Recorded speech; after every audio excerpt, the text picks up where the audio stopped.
insya Allah pada hari ini kita akan membahas tentang USP untuk IPS. Tapi sebelumnya mari kita berdoa dulu. Berdoa mulai.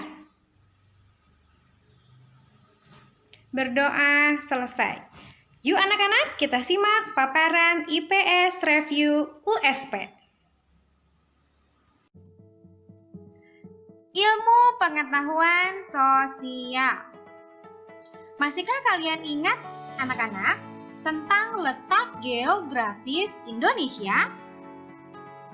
Ya, benar sekali bahwa Indonesia itu diapit oleh 2 benua dan juga 2 samudra. 2 benua itu benua apa saja? Ada benua Asia dan juga ada benua Australia. Selanjutnya ada samudra. Samudra apa saja? Samudra Hindia dan juga samudra Pasifik. Indonesia memiliki kenampakan alam yang beraneka ragam. Kenampakan tersebut adalah apa saja? Nah, anak-anak, sekarang kita akan bahas tentang kenampakan. Kenampakan di Indonesia ada yang disebut dengan kenampakan alam dan juga ada kenampakan buatan. Kenampakan alam ini adalah kenampakan yang dibuat atau dianugerahkan oleh Allah Subhanahu wa Ta'ala kepada Indonesia. Selanjutnya ada juga kenampakan buatan. Jika kenampakan buatan ini dibuat oleh manusia dan sengaja diadakan.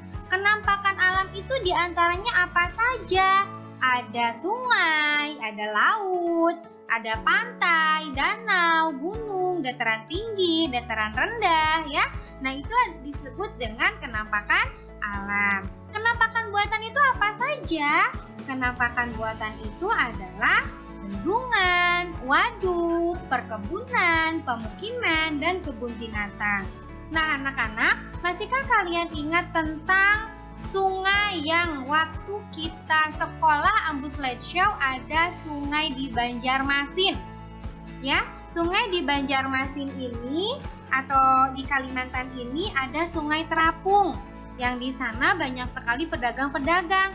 Nah, itulah manfaat dari kenampakan alam untuk masyarakat di sekitar Kalimantan atau Banjarmasin, ya. Selanjutnya, dalam USP nanti kalian akan disuguhkan dengan soal-soal koperasi, ya. Apa sih itu koperasi?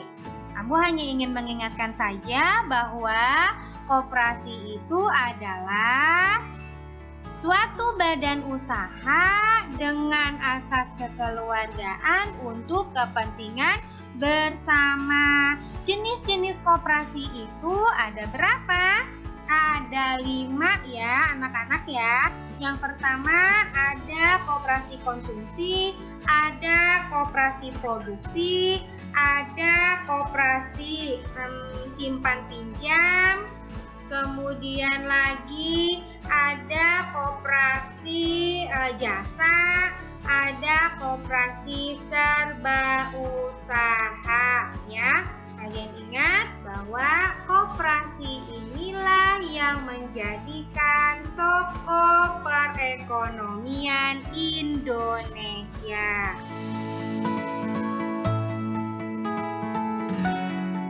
Selanjutnya, di dalam USP nanti, kalian akan disuguhkan juga dengan materi-materi kelas 4 dan kelas 5. Di antaranya adalah kerajaan-kerajaan yang ada di Indonesia. Nah, Ambu hanya akan mengulas sedikit tentang kerajaan dan raja yang pada saat itu populer, ya. Salah satunya adalah kerajaan di Indonesia pada saat itu dibagi menjadi 2, yakni ada kerajaan pada zaman Hindu dan Buddha, serta ada kerajaan Islam, ya. Nah, inilah diantaranya. 1. Kerajaan di masa Hindu Buddha.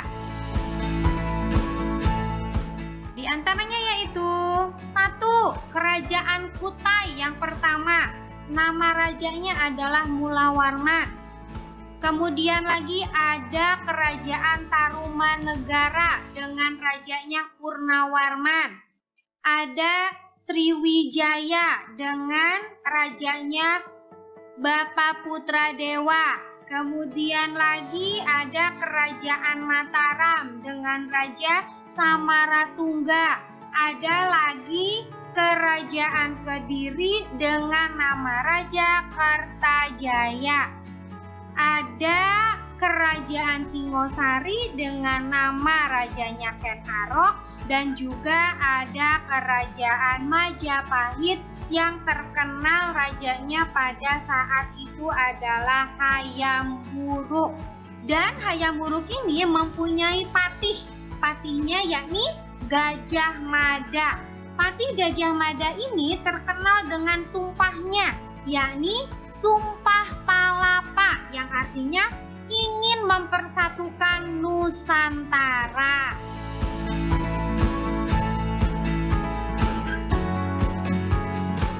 Setelah kerajaan Hindu-Buddha, kita masuk pada kerajaan Islam. Kerajaan Islam yang pertama adalah di Samudra Pasai, Kerajaan Samudra Pasai dengan nama rajanya Sultan Malik. Selanjutnya ada Aceh Darussalam dengan nama rajanya Sultan Iskandar Muda. Kemudian lagi di Kerajaan Demak ada nama rajanya Raden Tatang. Kemudian lagi ada dari Mataram yang terkenal yakni Sultan Agung. Kemudian lagi dari Banten ada Sultan Ageng Tirtayasa. Selanjutnya di Banjar ada Sultan Nursyanullah. Kemudian lagi ada Kerajaan Gowatalo, yakni dengan rajanya Sultan Hasanuddin. Kemudian lagi dari Ternate ada Sultan Babulah. Kemudian lagi dari Tidore ada Sultan Niku. Jadi kerajaan Islam yang pertama kali di Indonesia atau di kita adalah Samudra Pasai, ya.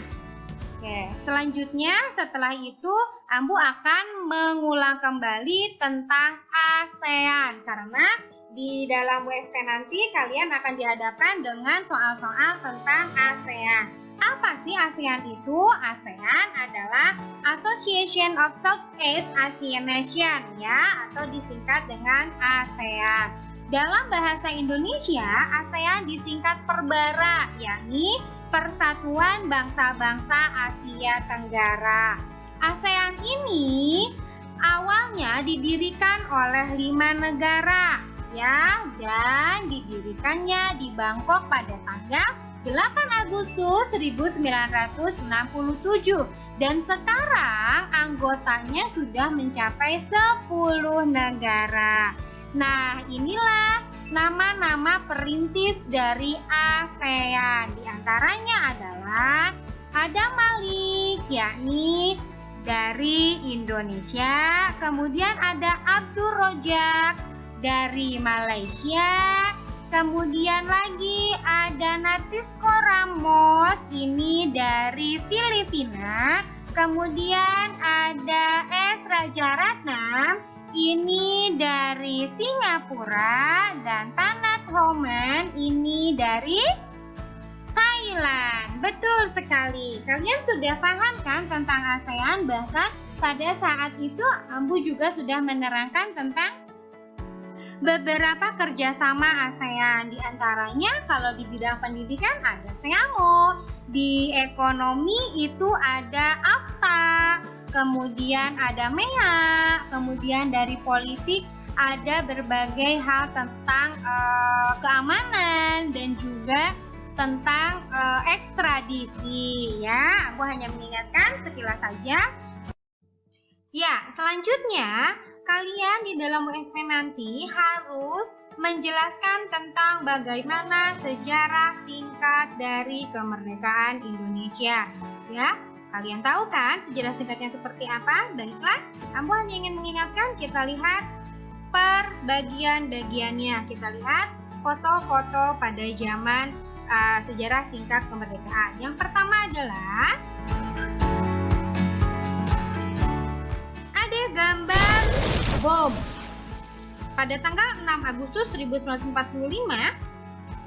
Tentara Sekutu atau Amerika Serikat itu menjatuhkan bom atom ke kota Hiroshima dan Nagasaki. Itu tepatnya 6 Agustus 1945 ya.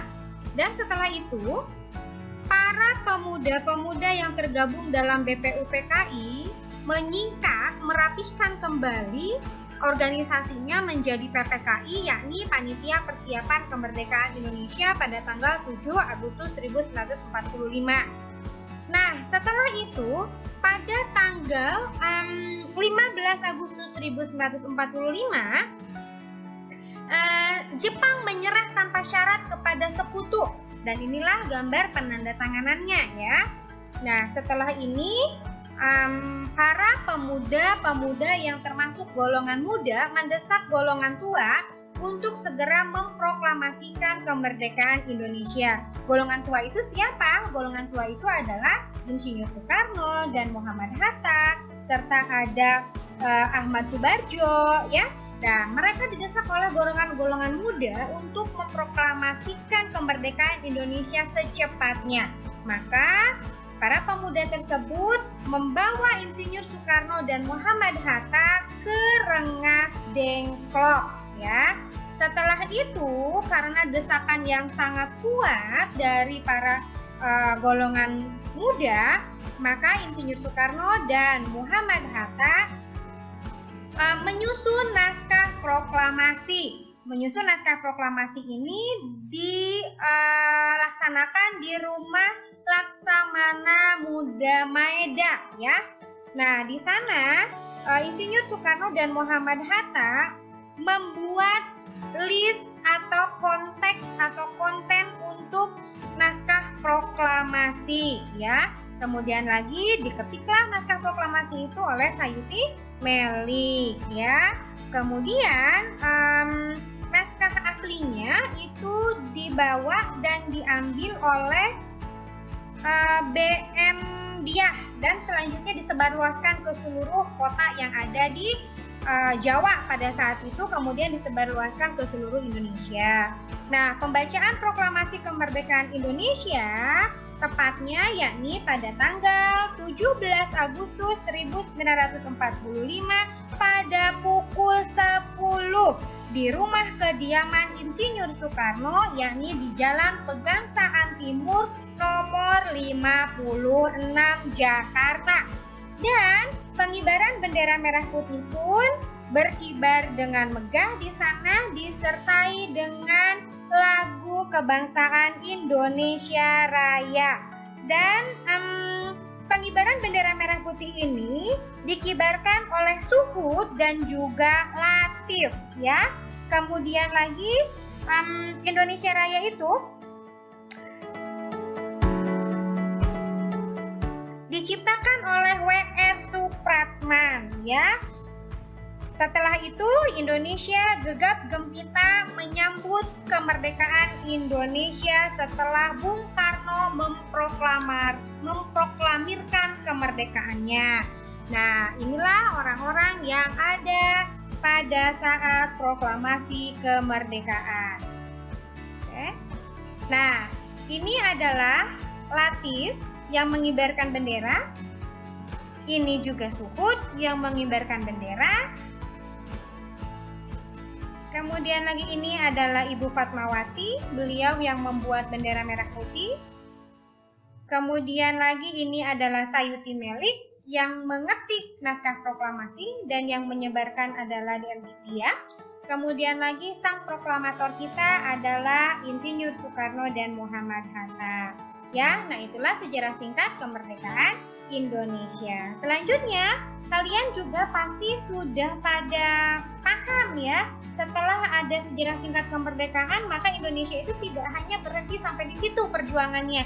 Masih ada perjuangan-perjuangan mempertahankan kemerdekaan Indonesia. Di antaranya adalah ada pertempuran 5 hari di Semarang. Ada apa lagi? Ada pertempuran di Yogyakarta. Ada pertempuran Surabaya yang dikenal dengan 10 November Hari Pahlawan. Ada yang disebut dengan pertempuran Ambarawa yang langsung dipimpin oleh Kolonel Sudirman. Ada juga pertempuran medan area, ada juga meluluh lantahkan Bandung yang dikenal dengan Bandung Lautan Api dan yang lainnya ya. Ya anak-anak, demikianlah paparan IPS untuk review USP. Mudah-mudahan bermanfaat ya. Jangan lupa kalian juga harus melihat kembali video pembelajaran sebelumnya. Selamat berjuang dan sukses selalu buat kalian. Terima kasih banyak atas perhatiannya dan Assalamualaikum warahmatullahi wabarakatuh.